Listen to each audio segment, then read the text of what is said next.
Market में ना बहुत इजी हो गया है आज के डेट में सबको ये दिखाना कि अगर आपने 90s में इन्वेस्ट किया होता तो 2022 में आपके पास इतना वेल्थ होता। एंड वो दिखा दिखा के लोगों को अट्रैक्ट किया जा रहा है किया जा रहा है।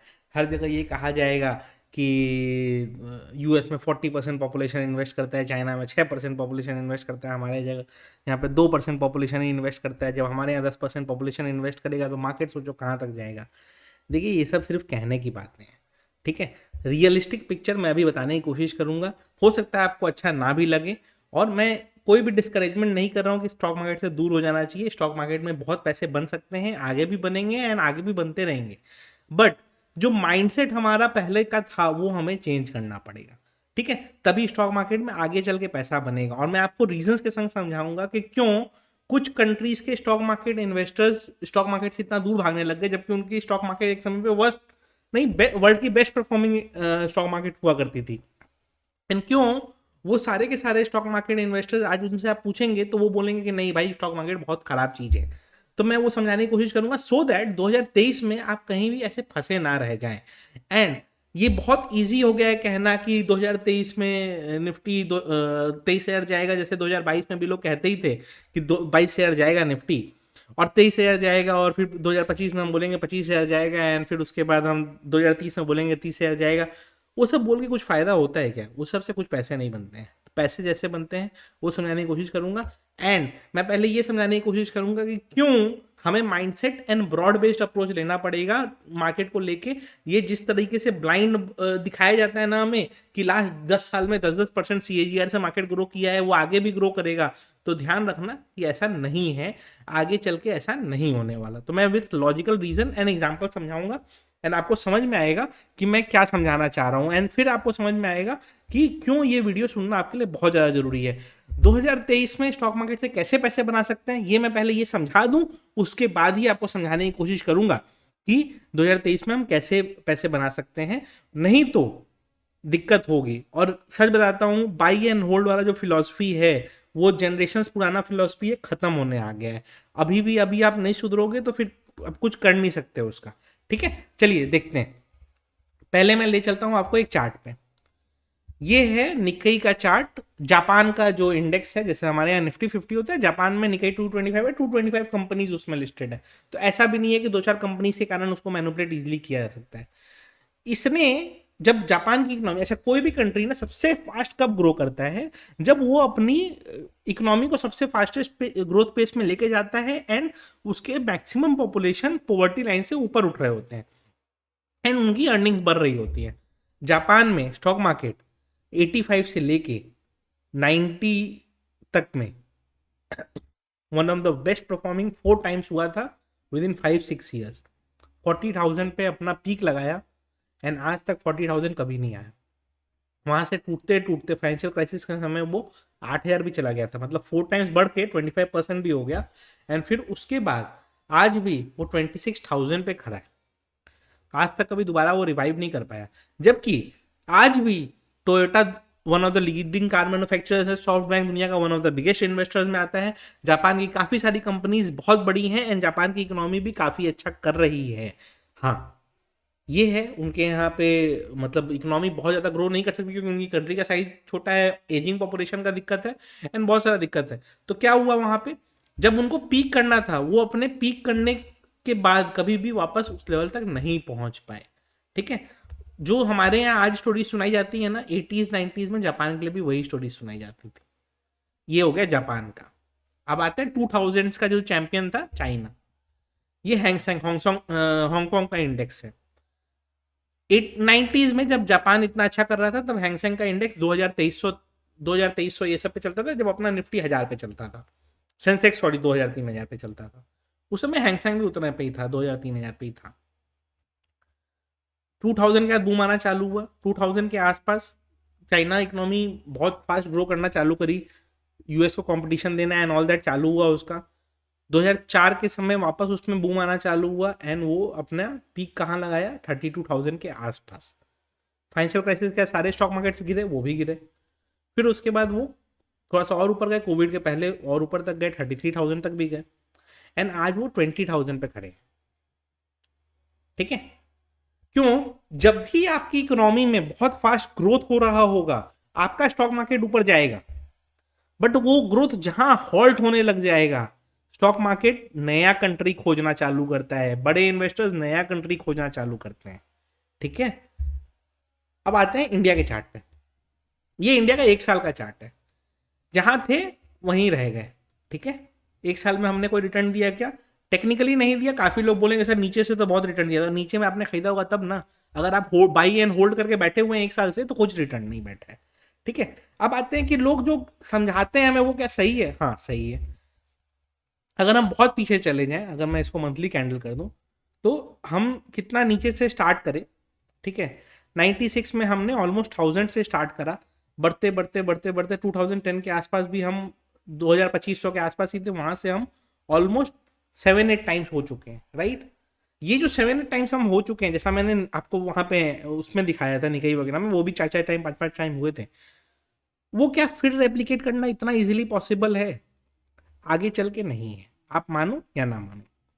इकोनॉमिक ग्रोथ जो इंडिया 8-8 10% के रेट से इकोनॉमिक ग्रो करता था, वो ग्रोथ आज के डेट में गिर गिर के 5-6% आ गया है। आप कहोगे कि India is still the best performing economy of the world, right? लेकिन अब वो 8-10% तो ग्रोथ नहीं है ना। तो आप जो 8 टाइम्स 10 टाइम्स रिटर्न दे रहे थे 10-10 15-15 साल में, वो आप नहीं दे पाओगे। आपको ये समझना पड़ेगा कि अब इन्वेस्टिंग सिलेक्टिव इन्वेस्टिंग हो गई है।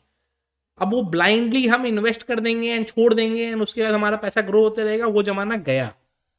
नहीं मानेंगे लोग, आज नहीं मानेंगे, 5 साल बाद मानेंगे आके, जब वो चीज समझ में आएगा प्रैक्टिकली उनको, तो तब उनको याद आएगा कि हाँ 5 साल पहले भी किसी बेवकूफ ने इस तरह की बात बोली थी। जब मैंने 2022 के लिए ये बताया था कि हम पूरा साल कंसोलिडेशन में बिताएंगे, किसी ने मेरी बात को नहीं माना था। मैंने ट्वीट करके डाला था कि 2022 में हम पूरा 1 साल का कंसोलिडेशन करने वाले हैं। एंड उसके बाद मैंने ये भी ट्वीट किया था, अगस्त में ट्वीट किया था इसी साल कि हम नया ऑल टाइम हाई भी लगाएंगे साल के एंड होने के पहले। हमने लगाया। लोग कहेंगे सर आप तो मार्केट के लिए नेगेटिव ही बोलते हो। नेगेटिव नहीं बोलता हूँ, मुझे जो दिखता है वो मैं बोलता हूँ। 2023 में अगेन 0 रिटर्न वाला साल होने वाला है, और अगर 5% रिटर्न आ भी गया तो वो पैसे आपको एफडी में भी रिटर्न मिल जाएंगे। तो 2023 में भी कोई रिटर्न एक्सपेक्ट मत करिएगा स्टॉक मार्केट से। तो इन्वेस्टिंग कैसे करनी है? क्योंकि स्टॉक मार्केट से पैसे तो बनाने हैं, नहीं बनाओगे तो नहीं चलेगा ना। पैसे तो बनाने पड़ेंगे, क्योंकि पैसे आप नहीं बनाओगे तो पैसे को ग्रो कैसे करोगे? दो चीज है। पहला चीज, स्टॉक मार्केट अगर आपका प्राइमरी सोर्स ऑफ इनकम, जैसे हम लोग का प्राइमरी सोर्स ऑफ इनकम है, तो हम ट्रेडिंग वगैरह के थ्रू कमाते हैं, तो ये ट्रेडिंग वगैरह हम लोग के लिए रहने दीजिए। आप अगर ट्रेडिंग करने आएंगे तो 95% लोग पैसा गंवाने आते हैं, और वही 95% लोग गंवाते हैं, तो वो 5% हम लोग जैसे लोग कुछ कमाते हैं। तो ट्रेडिंग में आप, हाँ आप 5% में आप हो कि नहीं हो ये आपको जज करना पड़ेगा। वो जज कैसे करोगे? फर्स्ट पॉइंट, आपके पास जो भी आपकी सैलरी है उसमें आपने कुछ पैसा रखा होगा, या सिगरेट पी लेंगे, दारू पी लेंगे, उसके लिए जो पैसा रखा होगा ना, वही पैसा आप एक बार ट्राई करके देख लो। अगर आपका किस्मत चलता है और अगर आपको फील होता है कि हाँ आप 5% में हो, तो ठीक है आप आ जाओ। ये नहीं कि 20 लाख रुपए डुबा देंगे फिर सोचेंगे कि जा मेरे लिए तो स्टॉक मार्केट है नहीं, तो वो नहीं करना है। ये समझ लो कि स्टॉक मार्केट में ट्रेडिंग अगर आपको करनी है, तो ट्रेडिंग में आपको पहले ये जज करना होगा कि आपको 5% में हो कि नहीं हो। 5% में आप नहीं हो, तो आप अगर 95% में हो तो आप पैसे सिर्फ गंवाओगे ही। कुछ लोग मेरे को मैसेज करते हैं, सर 2 लाख डूब गया, 5 लाख डूब गया, 10 लाख डूब गया, 20 लाख डूब गया, 50 लाख डूब गया। अगर हम लोग का 50 लाख डूबता है ना, हम अगले साल रिकवर कर लेते हैं। होता है ट्रेडिंग में हम लोग का, होता है ड्रॉ डाउन होता है उतना बड़ा बड़ा, रिकवर कर लेते हैं। क्यों? क्योंकि हमने वो, हमारा यही लाइवलीहुड है। बट आपका ये लाइवलीहुड नहीं है ना। आपको पता है कि अगर आप नहीं रिकवर कर पाओगे तो आपकी सेविंग से वो पैसे जा रहे हैं, तो क्यों डुबा रहे हो? जबरदस्ती आओगे ऑप्शन बाइंग करने कि हम आज एक ही दिन में करोड़पति बन जाएंगे। नहीं होता ऐसे भाई, इतना इजी पैसा नहीं है बनाना दुनिया में। इतना इजी पैसा बनाना होता तो आपका बॉस जो आपको 40-50 सैलरी देता है, वो आपको 4-5 लाख सैलरी नहीं देता। अगर इतना इजी होता पैसा बनाना, तो पैसा बनाना मुश्किल है, तभी तो 40-50 हजार ही सैलरी देता है, या 10 हजार ही सैलरी देता है, या लाख रुपए सैलरी देता है। वो तो आपको दे ही सकता है ना, सैलरी से ज्यादा नहीं देता है ना, इसीलिए नहीं देता है, क्योंकि पैसे बनाना इतना ईजी नहीं है। आप सोचते स्टॉक मार्केट इजीली पैसा देगा, नहीं देगा। ठीक है, तो ये ट्रेडिंग वाला माइंडसेट, गैम्बलिंग वाला माइंडसेट तभी करना है जब आपने टेस्ट कर लिया कि हाँ भाई हम 5% में फिट बैठते हैं। और वो 5% में फिट बैठने का चेक करने के लिए करोड़ों रुपए खर्चा करने की जरूरत नहीं है, लाखों रुपए लुटाने की जरूरत नहीं है। बेसिक चीज़ों को सीखो, बेसिक चीज़ों को समझो, चार्ट ट्रेडिंग वगैरह सीखो, अपना नॉर्मल थोड़ा सा नॉलेज गेन करो, एंड उसके बाद सोचो कि हमें ट्रेडिंग में घुसना है कि नहीं घुसना है, एंड घुसने में भी वही पैसे डुबाने हैं जो आपने सिगरेट के लिए रखे थे या फिर आपने दारू के लिए रखे थे, ये नहीं। और अगर आप नहीं पीते हो दोनों तो करना ही नहीं है स्टॉक मार्केट। या फिर मान लो 500,000, 10,000, 20,000 लगा भी लो तो उतना ही, उसके बाद सीख जाना है कि भाई नहीं हो रहा है हमसे। जबरदस्ती 2-2 लाख, 5-5 लाख, 10-10 लाख डुबा डुबा के आप क्या करना चाहते हो? और फिर रोगे कि स्टॉक मार्केट खराब चीज है, तो भाई आपको किसने बोला था आने के लिए? नहीं बोला था ना किसी ने। तो जबरदस्ती ट्रेडिंग वाले में तो घुसना नहीं है, पहला चीज ये हो गया। दूसरा चीज, इन्वेस्टिंग हमेशा इन्वेस्ट करते रहें क्या? नहीं। जब मार्केट बढ़ रहा होगा तो एसआईपी को पॉज रखना है, और एसआईपी मोड में तो अब इन्वेस्ट करना ही मत करिए, एसआईपी मोड बंद कर दीजिए। कैसे इन्वेस्टिंग करनी है? निफ्टी को ट्रैक करिए, जिस दिन लगता है कि आज मार्केट डाउन है, 2-3 दिन से कंटिन्यूस डाउन है, उस दिन इन्वेस्ट करिए। एसआईपी बंद कर दीजिए, ठीक है? क्यों? क्योंकि एसआईपी 1 तारीख को पैसा जाता है और 1 तारीख को हमेशा मार्केट हाई पे रहता है। 31st को ये मार्केट टान के ऊपर ले जाएंगे, 1 तारीख को हाई रहेगा। मार्केट आपको मिडिल में 14-15 तारीख के आसपास नीचे मिलता है, 18-19 तारीख के आसपास नीचे मिलता है। उस समय इन्वेस्ट करोगे, ज्यादा रिटर्न बैठ के आएगा आपका, ठीक है? ये मिसकंसेप्शन हटा दीजिए, हम 1 तारीख को इन्वेस्ट करेंगे ही करेंगे, नहीं। वो पैसे आप साइड रख दो, लेकिन इन्वेस्ट उसी दिन करो जिस दिन लगातार 2-3 दिन मार्केट गिरा है, तब आप इन्वेस्ट करो एसआईपी में। तब आपका रिटर्न थोड़ा सा बेटर बन के आएगा। 1 तारीख को आप इन्वेस्ट करते हो, हमेशा हाई पे इन्वेस्ट करते हैं डीआईआईज आपके पैसे को, एंड फिर पूरे साल भर में रिटर्न बैठेगा 5%, 7%, नहीं बन रहा है भाई रिटर्न। म्यूचुअल फंड्स के रिटर्न लास्ट 1 साल में कुछ नहीं बने हैं, तो वो चीज छोड़ो अभी। एंड जब मार्केट कंटिन्यूअस अपरन में है, एसआईपी को पॉज कर देना है। जब मार्केट गिर रहा होगा उस समय एसआईपी को थोड़ा सा बढ़ा देना है। एंड अगर आपका ब्रोकर वीकली एसआईपी अलाउ करता है तो सबसे बेस्ट वो होता है। डेली एसआईपी अलाउ करे तो बेस्ट है। उस तरह की एसआईपी करनी है, मंथ के 1 तारीख को एसआईपी करनी है, वो वाला चीज छोड़ दीजिए। अब नहीं करना है वैसा, भूल जाइए वो सब चीज। ये हो गया म्यूचुअल फंड्स वाली एसआईपी के लिए, कि मैनुअली आपको इन्वेस्टिंग करनी है। भूल जाओ कि हम 1 तारीख को म्यूचुअल फंड को दे देंगे, वो कर देगा इन्वेस्ट, वो सब जमाना गया। चेक कर लो, हर पूरे लास्ट 2 साल का हर मंथ का चार्ट आप चेक कर लो, मंथ के लास्ट डे मार्केट कितना शूट करता है। 1 दिन 2 दिन एक्सेप्शन हो सकता है, बट वो भी फिर मार्केट हाई लेवल पे ही रहेगा। हाई लेवल पे आप इन्वेस्ट नहीं कर सकते, तो रिटर्न नहीं बनेगा। जिसने 18,900 पे या 18,600 पे लास्ट ईयर इन्वेस्ट किया है, उससे आज पूछो, आज वो नेगेटिव रिटर्न में बैठा हुआ है। नहीं बनते हैं रिटर्न ऐसे। तो आपको समझना पड़ेगा कि वेट करना है आपको, 2-3 दिन मार्केट करेक्ट होता हुआ दिखा है, तब एसआईपी का थोड़ा सा पोर्शन डाल दो आप। या फिर वीकली एसआईपी आपका ब्रोकर ऑप्ट करता है, उसमें जाओ। डेली एसआईपी देता है, उसमें जाओ। कम अमाउंट करो, लेकिन उस तरीके से करो। मंथली 1 तारीख को डाल के पैसे छोड़ दिए तो हम पैसे बना लेंगे। पहले बना है, 20 साल पहले बना है। 20 साल पहले की जितनी एसआईपी, सब में हमारे भी पैसे बने हुए हैं। 20 साल पहले की तो मेरी एसआईपी नहीं है, 8-9 साल पहले की एसआईपी जितनी है, सब में अच्छे पैसे बने हुए हैं। आगे नहीं बनने हैं, वेट करना होगा आपको, ठीक है? तो पेशेंटली इन्वेस्टिंग करनी है, एंड सोच समझ के। एसआईपी को ब्लाइंडली अब नहीं रखना है, चेंज करना होगा मोड। अब है मार्केट डायनेमिक्स चेंज हो रहा है, हमें भी चेंज होना होगा। और अगर आप इन्वेस्टर हो स्टॉक्स वाले, ठीक है, ब्लाइंडली किसी ने बोल दिया सर स्विंग ट्रेडिंग के लिए खरीद लो, वो नहीं करना है अपने को, ठीक है? लॉजिक्स लगाने हैं। जैसे कोरोना का न्यूज आना चालू हुआ, फार्मा स्टॉक भागेंगे, सबको पता था। मॉर्गन लैब 30 से 38 हो गया। सारे फार्मा स्टॉक्स अच्छा खासा 5-5-7% रिटर्न दे दिए। हम फार्मा भी 2 महीने से खरीदवा रहे थे, आज वो 8-10% रिटर्न में बैठा हुआ है। पहले से करना है, सही जगह पे करना है। अब बैंक में लोग बोलते हैं बैंकिंग खरीद लो, बैंकिंग खरीद लो। भाई bank Nifty all time high पे बैठा हुआ है, अब बैंक निफ्टी खरीद लोगे तो क्या रिटर्न बनाओगे? हाँ, आईटी कोई फिर भी कहे, हम आईटी और गिर सकता है इस साल, बट फिर भी वो एक रीजनेबल वैल्यूएशन पे तो अवेलेबल है, थोड़ा तो नीचे के लेवल पे अवेलेबल है। बैंकिंग खरीदते जो बैंकिंग खरीदो, अरे भाई क्यों खरीद लो बैंकिंग? क्या होके रखा है ऐसा? कौन सा तोप मार दिया बैंक ने? एफडी के इंटरेस्ट रेट उनको बढ़ा बढ़ा के 7% करने पड़ गए। 4% वाला तो मार्जिन वो अब इंजॉय नहीं कर रहे हैं। लोन वो जब दे रहे थे, अब उस समय एफडी 4% पे वो दे रहे थे, 5% पे दे रहे थे, 5.5% पे वो बॉटम पे चले गया था। आज 7% देना पड़ रहा है ना एफडी में इंटरेस्ट रेट, तो वो तो बढ़ा ना उनका खर्चा।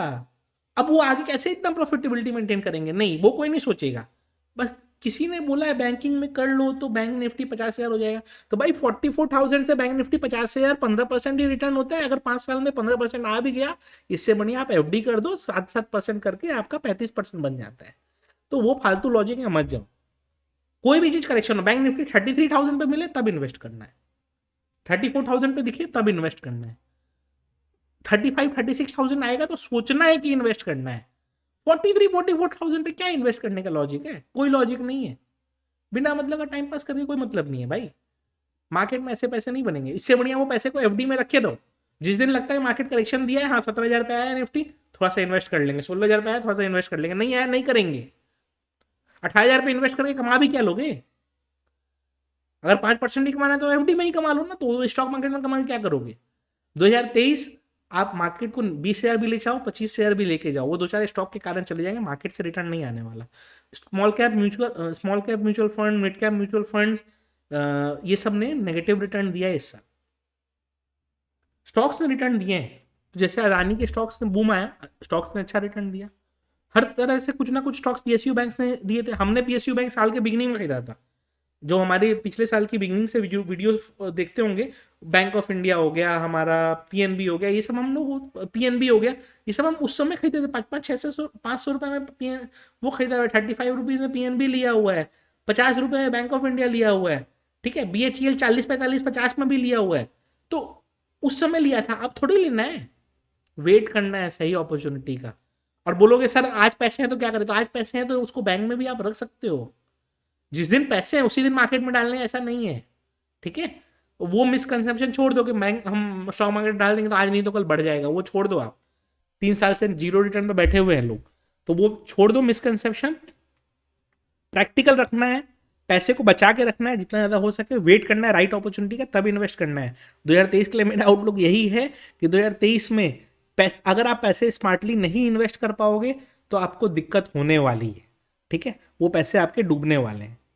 तो सावधान रहो, सतर्क रहो, और ये मान के रखो कि हाँ 2023 में कोई बहुत ज़्यादा रिटर्न हम एक्सपेक्ट नहीं करेंगे। सही टाइम पे सही जगह इन्वेस्ट करेंगे तो पैसा बनेगा। गोल्ड हमने जब खरीदवाया था तो 8-9% वहां से बैठा हुआ है गोल्ड अभी, ठीक है। फार्मा बीज हमने जब खरीदवाया था 7-8% बैठा हुआ है रिटर्न वहां पे अभी। तो आपको सही टाइम पे सही जगह इन्वेस्ट करना है। जब मन तब जहां मन वहां कर लोगे तो ऐसा नहीं होता है भाई, ऐसे पैसे नहीं बनने वाले, ठीक है। तो ये ध्यान रखना है, एंड जबरदस्ती नहीं करना है। एंड 2023 का मेरा आउटलुक, सेक्टर वाइज आउटलुक कल आ जाएगी वीडियो में। 2023 में स्टॉक मार्केट में कैसे सावधान रहे उसके ऊपर ये वीडियो थी। एंड वीडियो अच्छी लगी हो तो लाइक जरूर कर दीजिएगा।